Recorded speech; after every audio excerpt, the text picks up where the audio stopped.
پورا شمالی افریقہ سلطنت عثمانیہ کا حصہ تھا، خلافت عثمانیہ۔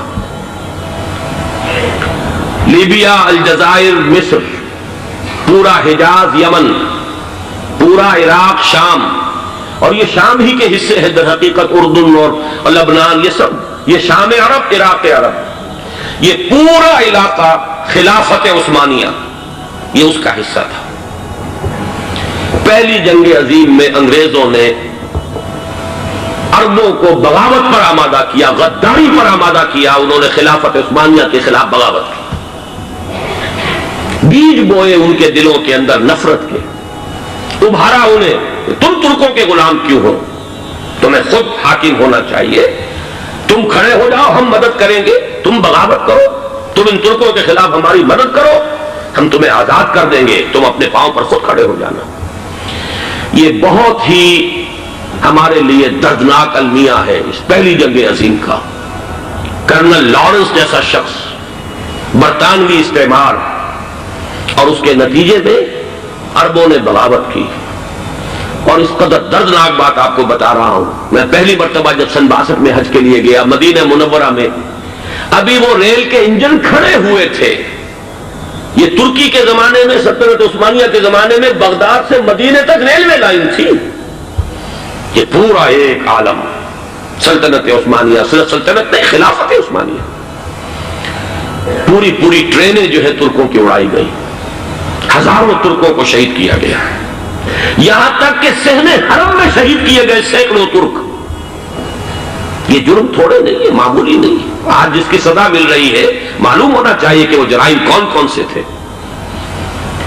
اب بھی جو لوگ گئے انہوں نے دیکھا ہوگا ترکی کا قلعہ موجود ہے اوپر پہاڑی کے اوپر، حرم کا جو سب سے بڑا دروازہ ہے باب ملک عبدالعزیز، اس کے سامنے ایک لائبریری ہوتی تھی، اب تو غالباً وہ بھی گرا دی گئی ہے، اس کے پیچھے پہاڑی پر ترکوں کا قلعہ ہے پرانا، اس پر توپیں موجود تھیں۔ جب بغاوت ہوئی ہے، جو حرم میں آئے ہوئے تھے ترک فوجی، ظاہر بات ہے نہتے، وہ تو نماز پڑھنے آئے ہوئے تھے، ان کو وہاں ذبح کیا گیا ہے، اور ترکوں نے اپنی توپیں استعمال نہیں کی کہ کہیں بیت اللہ کو کوئی اذن نہ پہنچ جائے۔ بہرحال یہ غداری ہوئی ہے پہلی جنگ عظیم کے دوران، اور نہ صرف ترکوں پہ عربوں نے کی ہے۔ جیسا کہ میں نے کہا تھا، دو ہیں سب سے بڑے مجرم روئے ارضی کے اوپر امت مسلمہ کے طبقات۔ ہمارا پنجابی سپاہی بھی جا کر انگریزوں کی مدد کر کے ایلن بی کو قبضہ جو لے کر دیا بغداد کا، اس میں ہمارے مسلمان پنجابی سپاہی بھی شامل تھے۔ یہ خون چکاں باب ہے ہماری تاریخ کا اس صدی کا۔ لیکن اس کے بعد سلطنت عثمانیہ کے ٹکڑے ہو گئے، چیچڑے ہو گئے۔ ایک انگریز نے لکھا ہے، یہ جملہ زہر میں بجھا ہوا جملہ، کہ تاریخ میں یہ بات ثبت ہو جائے گی کہ ایک انگریز نے اس سلطنت کے ٹکڑے کر دیے کہ جو عمر فاروق نے قائم کی تھی رضی اللہ تعالیٰ عنہ۔ یہ پورا عالم، یہ تمام علاقہ کس نے فتح کیا تھا؟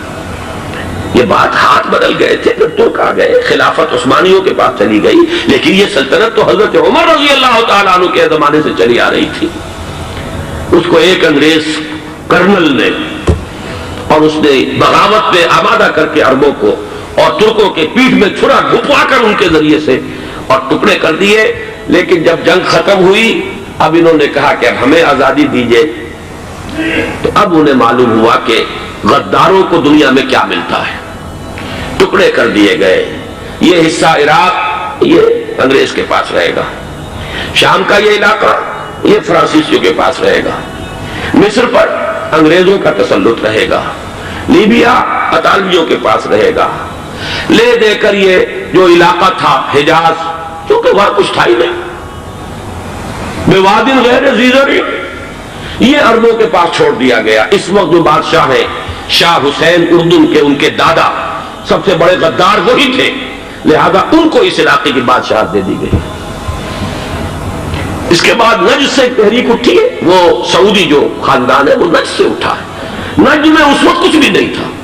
وہ تو صرف ریت کے تودے تھے اور کچھ بھی نہیں، لہذا ادھر کسی استعماری قوت کو دیکھنے کی ضرورت ہی نہیں تھی۔ وہ تو بعد میں تیل برآمد ہوا، اس کی حیثیت ہو گئی، اور یہ امارات کا علاقہ جو ہے اس کی دنیا میں اب گویا کہ یوں سمجھیے کہ جو سب سے زیادہ اہم علاقے ہو سکتے ہیں روئے ارضی کے نقشے پر، ان میں سے ایک وہ ہو گیا، لیکن یہ اس وقت کی بات میں کر رہا ہوں، کوئی حیثیت نہیں تھی، لہذا اس کو چھوڑ دیا گیا۔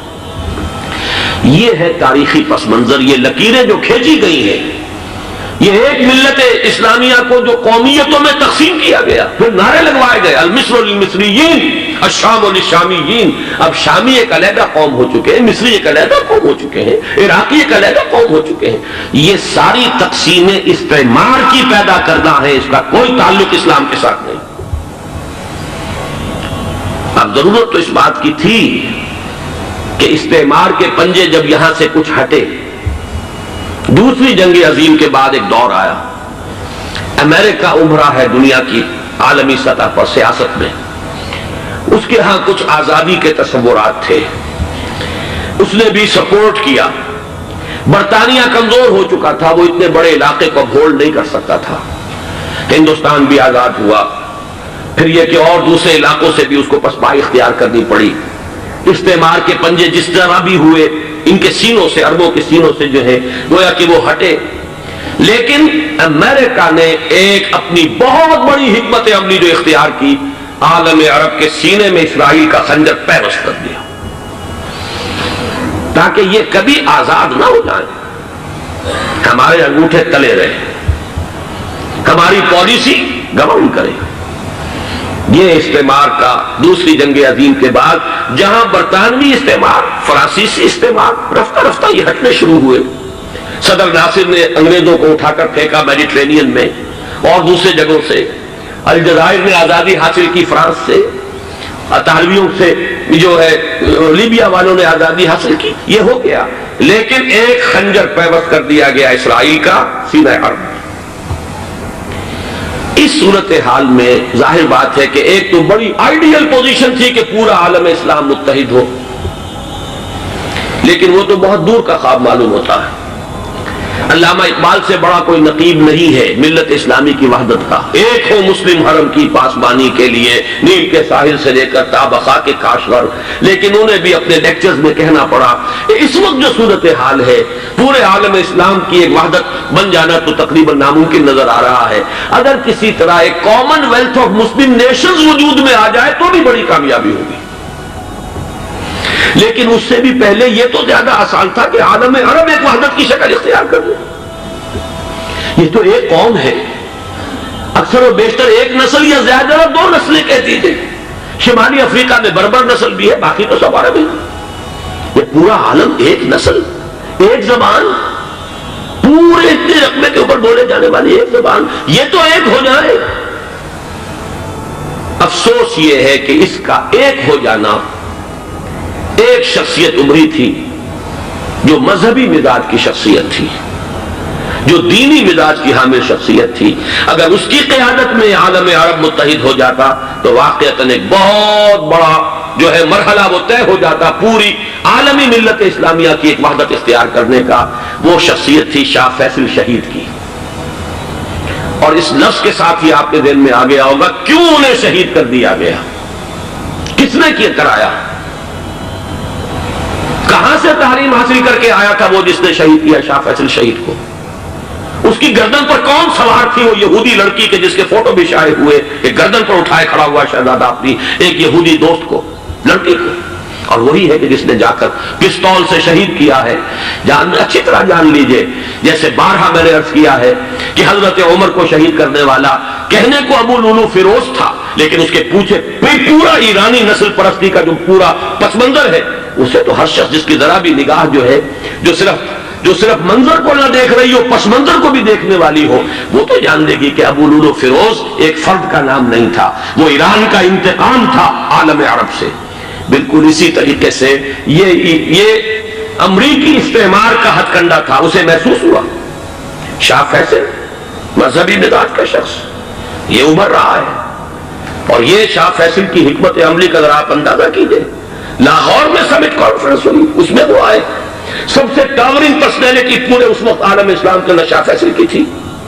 اور وہ گویا کہ ایک بہت ہی جس کو کہا جائے کہ ایک بہت ایلڈرلی، ایک بزرگانہ ایک شخصیت جو ہے، اور انہوں نے اپنے دولت کے دروازے، عرب میں وہ مشہور تھے کہ نہایت خسیس اور بخیل انسان ہے، اس لیے کہ وہاں وہ خرچ کرتے تھے حساب کتاب کے ساتھ، لیکن ان کے خزانے کھلے ہوئے تھے عالم اسلام کے لیے، ادھر بھی مدد ہے، ادھر بھی مدد ہے، ادھر بھی کام ہو رہا ہے، ادھر بھی کام ہو رہا ہے۔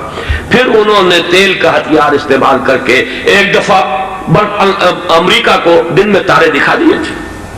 لہذا ان کا ہٹایا جانا سین سے یہ امریکی استعمار کے لیے لازم تھا۔